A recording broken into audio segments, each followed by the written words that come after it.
Class के छात्र छात्राओं को हमारी ओर से ढेर सारी शुभकामनाएं।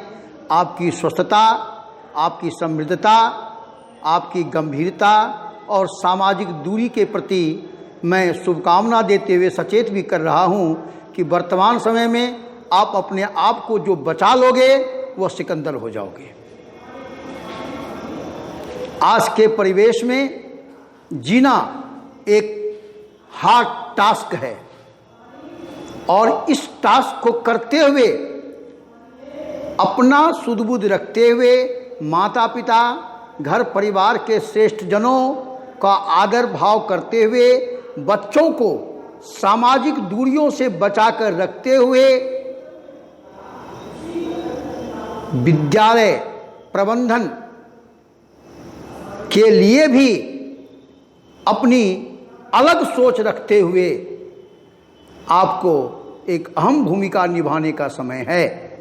मैं अपने छात्र छात्राओं से यह उम्मीद करता हूं कि उनका विचार, उनकी सोचें बिल्कुल सबसे अलग होनी चाहिए। आप सबों से मेरा यह एक विचार है, आग्रह है कि विद्यालय आपके लिए हर ढंग का प्रयास कर रही है। कैसे आपका कोर्स पूरा हो, कैसे आपकी पढ़ाई न छूटे, इसलिए वह और इसके अतिरिक्त और भी व्यवस्था करने जा रही है। शिक्षकों को बुलाकर वो राय लेते हैं।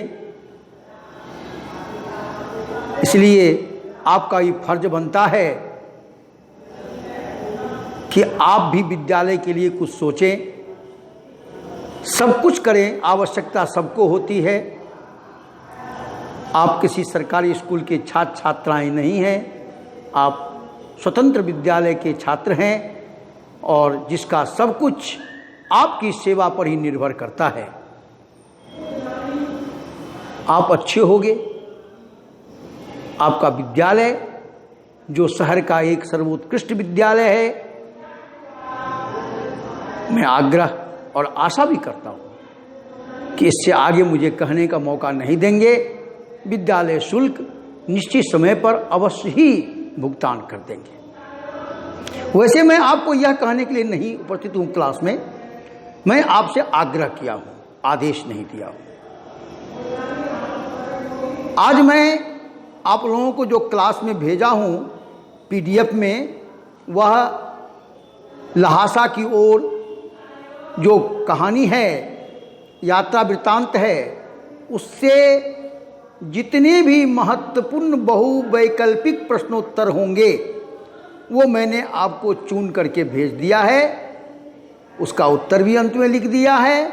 आप उसको गेट बाय हार्ट कर लेंगे, याद कर लेंगे, नोट कर लेंगे।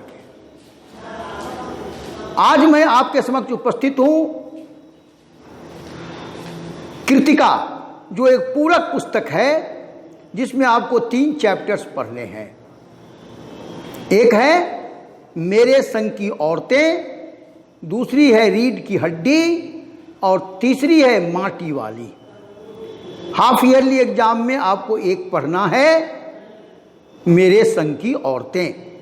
अब जानते हैं कि यह लघु उपन्यास है और मेरे संग की औरतें मृदुला गर्ग आधुनिक साहित्यकार आदि को उपन्यासकार हैं और यह मेरे संग की औरतें कहानी के माध्यम से अपने परिवार की आर्थिक स्थिति, शैक्षणिक स्थिति और उनके परिवार की विचारधारा, इनका तो परिचय उन्होंने कराया ही है। साथ ही साथ इस परिवार के अंदर जितनी भी औरतें हैं, चाहे उनकी माँ हो, चाहे उनकी नानी हो, चाहे उनकी सास हो, इनकी माँ की सास यानी इनकी दादी,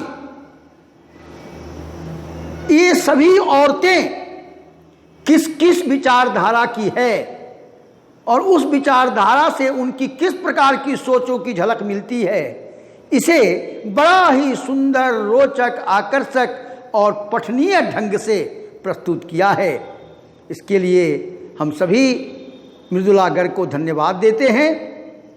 इस कहानी में उन्होंने बताया है, आप यह जान लें कि मेरे संग की औरतें एक संग स्मरणात्मक गद्य है। क्या है? संग स्मरणात्मक गद्य। संग स्मरणात्मक गद्य किसे कहा जाता है? जो कुछ उन्होंने अपने जीवन में बचपन से लेकर के अब तक देखा, जब तक लिख रहे थे, उनके संसर्ग में जो जो आए, जिस परिवेश में वो पले, जिनके साथ वो अब तक की जिंदगी जिए, उनको अपने स्मरण से रचना का रूप दे करके चिरकाल तक पुनर्जीवित रखना, यह संग स्मरणात्मक निबंध का उद्देश्य होता है और ऐसी रचना संग स्मरणात्मक गद्य कहलाती है। इसमें लेखिका ने अपने परिवार की औरतें, अपनी माँ, अपनी नानी, अपनी 4 बहनों के बारे में बताया है। उन्होंने इस क्रम में तत्कालीन घरेलू, आर्थिक, सामाजिक और शैक्षिक स्थिति का भी परिचय हमसे उन्होंने करवाया है। लेखिका अपने जीवन काल में नानी को नहीं देखी, लेकिन नानी की कहानी वो उसने जरूर सुनी। नानी की कहानी सुनकर के जब वो सुनी थी तब तो वो नहीं समझ पाई थी। जब वो बड़ी हुई तो नानी की कहानी से उनको पता चला कि नानी की सोच, उतने पढ़े लिखे बड़े फॉरेन रिटर्न अपने पिताजी की सोच से ऊंची थी। जो नानी बिल्कुल अनपढ़, बेपढ़ी लिखी थी, गंवारी थी, घरेलू थी, लेकिन उनकी सोच बहुत ऊंची थी। आप कहेंगे कि नानी को इन्होंने क्यों नहीं देखा? क्योंकि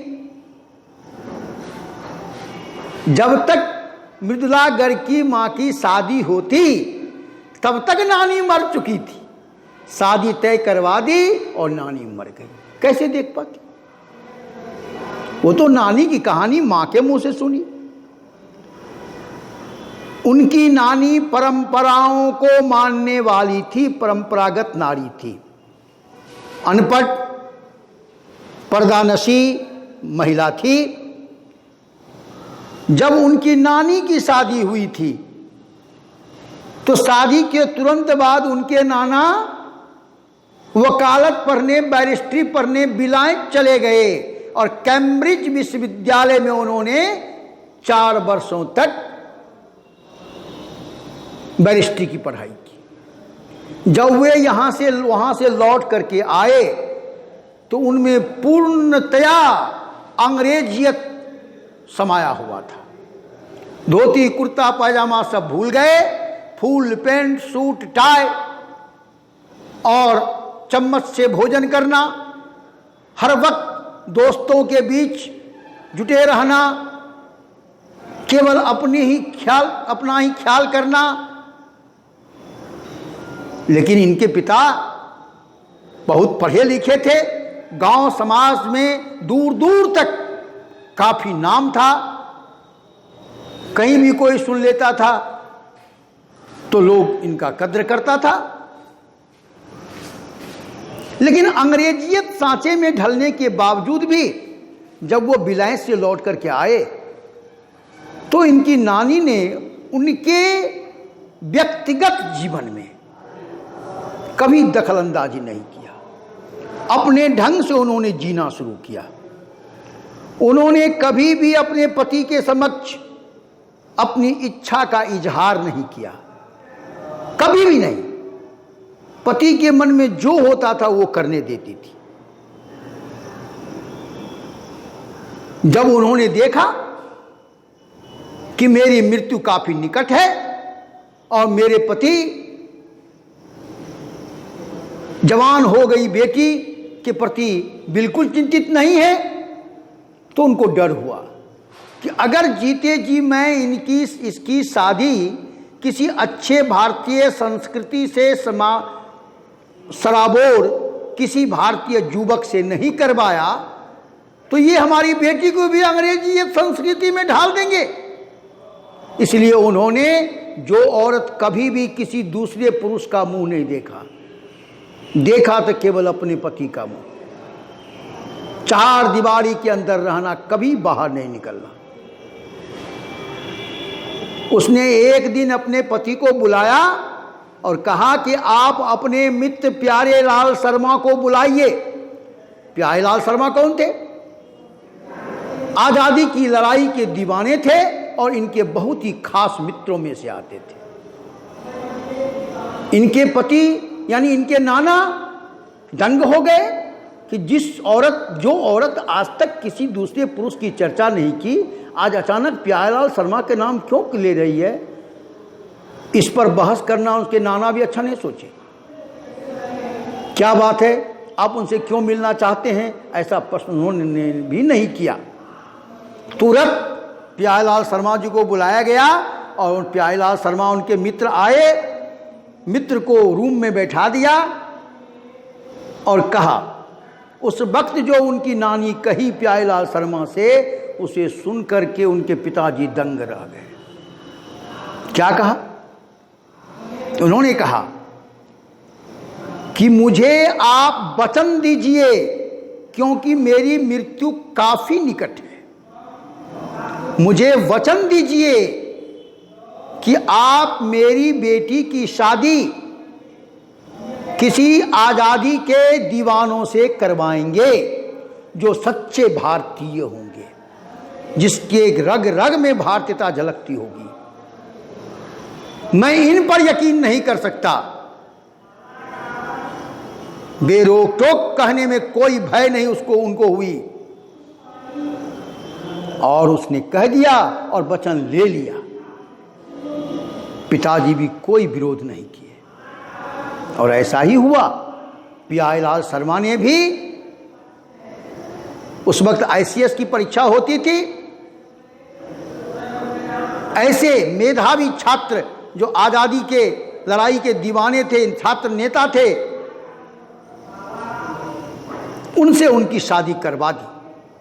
वो ICS परीक्षा देने के लिए उनको नहीं दिया गया क्योंकि वो आजादी की लड़ाई में अंग्रेजों का विरोध कर चुके थे। फिर भी तनिक भी गम नहीं। इनकी मां यानी इनकी नानी तो गुजर गई, गुजरने के बाद इनकी मां की शादी उसी लड़के से हुई। संजोग से ऐसे घराने में शादी हुई जहां जो परिवार संपन्न तो था लेकिन अपने पिताजी की तरह उतने नेम फेम का वह परिवार नहीं था, उतना धनाढ्य परिवार नहीं था। अब जो लड़की सूट बूट अंग्रेजियत में जी है, उसे उतना गरीब परिवार मिल गया, माँ ने भी कोई विरोध नहीं किया। इनकी माँ की खासियत देखिए, इनकी माँ एक बोलिया थी, वह घर में कोई काम नहीं करती थी। जब भी कोई घर में उत्सव या कोई काम होता था, बड़ा काम, तो इनकी माँ से सलाह लिया जाता था और इनकी सलाह को माना जाता था। औरत थी, इनकी माँ की संतान हुई, लेकिन माँ ने कभी भी एक भी बच्चे को अपने हाथ से निवाला नहीं खिलाया, न कपड़े बच्चे को नहलाया, न कपड़ा पहनाया। इनके पिता करते रहे, मृदुलागढ़ के पिता ने किया, पिता के भाइयों ने किया, उनकी पत्नियों ने किया, लेकिन मृदुलागढ़ की मम्मी नहीं की, माँ नहीं की, क्योंकि वो नवाबजादी थी और उनके पिता का प्रभाव उस परिवार पर था। कि मेरी बेटी को किसी प्रकार का कोई कष्ट नहीं होना चाहिए, इसलिए कोई कष्ट नहीं दिया। वो भी अपना संगीत सुनती थी, नित्य क्रिया से निवृत्त होकर के पुस्तक पढ़ती थी, संगीत सुनती थी, आस पड़ोस की जो लड़कियां औरतें आती थी उनसे बात करती थी। कभी कोई शिकायत कोई औरत का कर दे तो इसकी खासियत थी, वो किसी की बात किसी से कहती नहीं थी, किसी की शिकायत नहीं करती थी, और जो भी राय परामर्श देती थी वह एकदम मान्य होता था। वह कभी झूठ नहीं बोलती थी, शरीर की कमजोर थी, सब दिन तो सूट पहनी, अब यहां पर खादी वाली साड़ी, मोटी साड़ी पहननी पड़ गई। बेचारी रात रात भर जग करके साड़ी पहनने का अभ्यास करती थी। मान सम्मान पूरे घर में बाहर में हर जगह इनका मान सम्मान था। लेखिका की एक परदादी थी, मां का गुणगान हो गया, नानी का गुणगान हो गया, अब इनके मां के ससुराल में यानी इनके दादी के घर में, इनके घर में एक परदादी थी। दादी तो दादी, दादी की सास परदादी थी, जो बिल्कुल लीक से हट करके थी। वह जो भी काम करती थी लीक से हटकर। वह एक साड़ी, धोती को साड़ी बना करके पहनती थी, 2 से 3, आज वो पहनी, दूसरा कल, फिर वही धोती साड़ी रूप में। तीसरा अगर आ जाता था तो किसी को दान कर देती थी, वह संचित नहीं करती थी, किसी गरीब को वह धोती दे देती थी। एक यह भी उनसे लीक से हट करके हुआ। वह कहती थी कि फालतू सामान घर में जमा करने से कोई फायदा नहीं है। उन्होंने अपने बहू यानी मृदुला गर्ग की मां के गर्भवती होने के लिए भगवान के मंदिर में जाकर के मन्नत मांगी, और मन्नत में यही मांगी कि हे भगवान, मेरी वधू को पुत्र नहीं पुत्री संतान के रूप में जन्म ले। देखिए, लोग पुत्र की मांग करते हैं, इनकी परदादी पुत्री की मांग कर रहे थे। इतना ही नहीं, इतना संतोष नहीं होता था। ये क्या करती थी, जो कुछ भगवान से कह करके आती थी वो पूरे समाज में घूम घूम करके बता देती थी कि आज मैंने मंदिर में भगवान से वधू के लिए संतान के रूप में पुत्री की मांग की है। लोग आश्चर्य करते थे, आश्चर्य करते थे। इसी बूढ़ी के कहते हैं कि इसकी मां की, परदादी का सीधा संपर्क था भगवान से, जो यह कहती थी हो ही जाता था। भगवान इस अफरा तफरी में पड़ गए, वो जो रोज जा करके मंदिर में पुत्री की मांग करते थे, परिणाम क्या हुआ, एक पुत्री की जगह 4 पुत्रियां जन्म ले ली। उतार दी, 5 कन्याएं उतार दी, और अंत में एक बेटा भी दिया। आज इतना ही, यह आप ध्यान रखेंगे। मृदुला गर्ग की रचना है, मेरे संग की औरतें, और जो मैंने आपसे कहा है उस पर विचार करेंगे। धन्यवाद।